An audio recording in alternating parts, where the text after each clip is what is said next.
साल ख़त्म होने वाला है और इस साल के ख़त्म होने से पहले हम कुछ ऐसी चीज़ें कर सकते हैं जिससे हमें टैक्स एडवांटेज मिल सकता है कनाडा में। ठीक है, मैं आपको चंद चीज़ें बताऊंगा जो आपके लिए काफ़ी इंपॉर्टेंट है। अगर आप उस पर अमल करेंगे तो आपको यकीनन टैक्स एडवांटेज मिलेगा। नंबर वन चीज़ क्या है? Tax loss harvesting. ये एक तरीका होता है जिसमें आप टैक्सेस को बचाते हैं। किस तरह कि अगर आपके पास कोई स्टॉक है जो कि इस वक्त अनरियलाइज लॉस पेश कर रहा है, ठीक है, लेट्स से आपने $100 का एनवीडिया का स्टॉक लिया, ठीक है, और वो आप $80 का हो गया, तो आप उस अनरियलाइज गेन को रियलाइज कर सकते हैं। अगर आप 31 दिसंबर से पहले उस स्टॉक को बेच देते हैं और उस लॉस को रिकग्नाइज करते हैं, तो वो लॉस जो है वो आपके कैपिटल गेन्स को ऑफसेट करेगा। लेट्स से अगर आपने कैपिटल गेन्स अर्न किया है इस साल में क्रिप्टो बेच के या कोई मार्जिन टैक्स अकाउंट बेच के या लेट्स से इन्वेस्टमेंट प्रॉपर्टी बेच के, तो वो जो लॉस आप रियलाइज़ करेंगे वो आपके कैपिटल गेन्स को ऑफसेट कर देगा। ठीक है, तो आपकी जो टैक्सेबल इनकम है वो कम हो जाएगी। ठीक है, तो पहली बात तो ये हो गई। दूसरी चीज़ है RRSP कंट्रीब्यूशन। अब जितने भी सैलरीड एम्प्लॉयज़ हैं सबके पास RRSP कंट्रीब्यूशन होगा। ठीक है, अगर आपके पास नहीं है तो प्लीज़ चेक इट आउट, क्योंकि एम्प्लॉयर कनाडा में मेनली मैच करता है आपकी कंट्रीब्यूशन को। तो अगर आप let's say $3,000 per month contribute कर रहे हैं तो एम्प्लॉयर भी उसको मैच करेगा, तो आपकी टोटल कंट्रीब्यूशन $6,000 हो जाती है। तो अगर आपके पास रूम है अभी, क्योंकि मैक्सिमम जो रेंज होती है वो होती है 31,000 के करीब, अगर आपने उसको मैक्स आउट नहीं किया है, you can still do it now. Even though आपके पास February 29 तक का टाइम होता है RRSP की कंट्रीब्यूशन को बढ़ाने का, लेकिन अगर आप अभी कर लेंगे ना तो क्या होगा कि आपकी टैक्सेबल इनकम इस साल के लिए कम हो जाएगी। ठीक है, तो ऑफ कोर्स टैक्स एडवांटेज मिलेगा आपको। अच्छा, तीसरी चीज़ इसमें यह है कि अगर आपके पास TFSA है और आपने नेक्स्ट ईयर उसमें से विड्रॉ करनी है money for any big purchase, for example अगर आपने होम रेनोवेशंस करनी है या आपने कोई डाउन पेमेंट डालनी है प्रॉपर्टी की, तो बजाज के आप उसको नेक्स्ट मंथ निकालें, आप इस साल निकाल लें। वो क्यों? क्योंकि अगर आप लेट्स से आज निकालते हैं TFSA में से अपनी कंट्रीब्यूशन, तो वो कंट्रीब्यूशन रिकंट्रीब्यूट हो सकता है as early as January 1st। ठीक है, लेकिन अगर आपने आज मिस कर दिया उसको और आप January 2nd को निकालते हैं तो वो रिकंट्रीब्यूशन जो है वो अंटिल 2026 पॉसिबल नहीं है। ठीक है, क्योंकि आपने वो डेडलाइन मिस कर दी। तो अगर आपने कंट्रीब्यूशन में से विड्रॉ करना है, दिस इज़ द टाइम, और if you do it next year you will miss that opportunity for recontribution।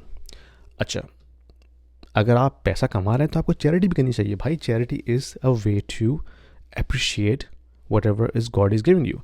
तो अगर आप चैरिटी करते हैं अभी before end of this year, तो वो जो चैरिटी है ना वो उस पर आपको टैक्स क्रेडिट मिलता है। ठीक है, और कुछ ऑफकोर्स उसमें परसेंटेज होती है, 33% तक जो है आप डोनेशन करके फेडरल गवर्नमेंट से टैक्स क्रेडिट ले सकते हैं। फिर प्रोविंशियल गवर्नमेंट अलग टैक्स क्रेडिट देती है, तो वो प्रोविंशियल गाइडलाइंस के लिए आप अपने अपने प्रोविंस की जो टैक्स गाइडलाइंस हैं उनको आप चेक कीजिए। लेकिन charity is a way to optimise your tax as well. ठीक है, हम सब चैरिटी करते हैं किसी न किसी वे में, चाहे अपने रिलीजियस वे में या किसी और ऑर्गेनाइजेशन को चैरिटी देते हैं, तो उससे आप अपनी टैक्स स्ट्रेटजीज़ को एफिशिएंट बना सकते हैं। अच्छा, अगर आप बिजनेस ओनर हैं, सेल्फ एम्प्लॉयड हैं, तो भाई उसमें भी आप कुछ कर सकते हैं। वो ये कि लेट्स से अगर आप कंसल्टेंट हैं तो आप अपनी इन्वॉइसेस को जो है दिसंबर की इन्वॉइसेस को ख़ास तौर पे डिले करके उसको जनवरी में ले आएँ। ख़ास करके जब आपको पता है कि भाई जनवरी मेरे पास इतनी बड़ी पाइपलाइन नहीं है, तो आप टैक्स उस हवाले से बचा सकते हैं। ठीक है, इसी तरह अगर आपके पास कुछ बिजनेस एक्सपेंसेस हैं जो कि लेट्स से होने वाले हैं जनवरी में, आप उनको पुल फॉरवर्ड कर लीजिए। इस वक्त इस वीक में आज या कल में उन चीज़ों को ख़रीद लीजिए ताकि वो आप इस ईयर के टैक्स में डिक्लेयर कर दें, ताकि आपके इस ईयर की जो टैक्सेबल इनकम है वो कम हो जाए। ठीक है, आपके पास अगर कैपिटल गेंस था इस साल जो कि 250,000 से ऊपर था, तो इस साल आपको पता है फेडरल गवर्नमेंट ने जो इंक्लूजन रेट है वो बढ़ा दिया था। ठीक है, 50% से 66% पे चले गया था वो। तो अगर आप उसमें इम्पैक्ट हो रहे हैं तो अपने टैक्स लॉयर से कंसल्ट कीजिए, क्योंकि जो नई तरीके से टैक्स कैलकुलेट होगा वो डिफरेंट होगा। तो make sure you check with your tax lawyer. और एक और चीज़ होती है AMT, उसको कहते हैं alternative minimum tax.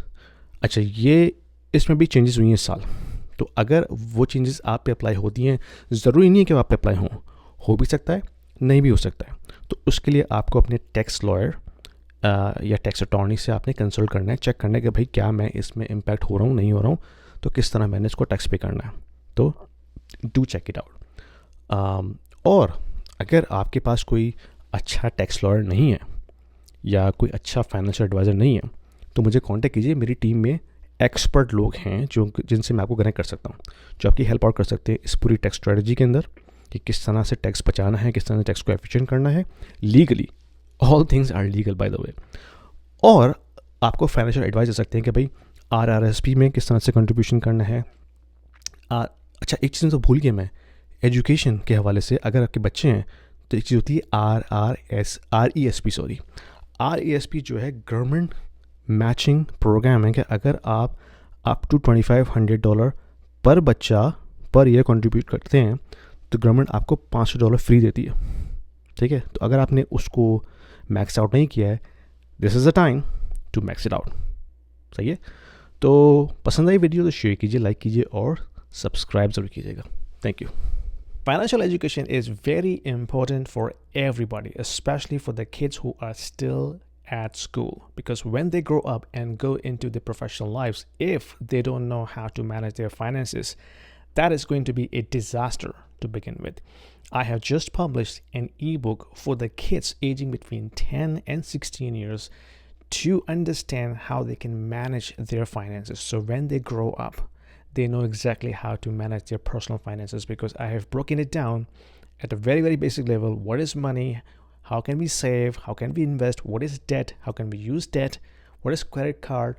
And how we can set ourselves for the financial future when we go into our professional life. So if you are a parent looking for a very simple to use ebook for your kids, click the link below to order the copy for your kids and let me know what you think about that. Let's get back to the video. If you are an investor in the US, in Canada, or in Europe, and you are considering investing into Dubai real estate market, this video is for you, because we have a platform called Stake, which allows you to invest into the residential real estate market and start earning rental income right away without going through a lengthy documentation process or coming up with a heavy down payment. Stake is built upon the concept of crowdfunding. So it is democratizing the entire investment strategy and allows you to own a single unit of the entire investment portfolio. So you don't have to own the entire property, right? You can be part of the pool that can actually own a piece of property, a piece of real estate. So that allows you to start with as low as 2,000 dirhams and you can slowly ramp up. So as you start investing into it, you can not only own a bit of real estate, but you also get a portion of the rental income on monthly basis. So it's a passive investment strategy, diversifying your portfolio from traditional North American or European markets into Dubai, which is hustling and bustling and growing very fast, and allows you to build your wealth over time. So don't delay. There is a link down there in the description. If you click on this, it will give you free 200 dirhams in your account right away to start with, and you can thank me later.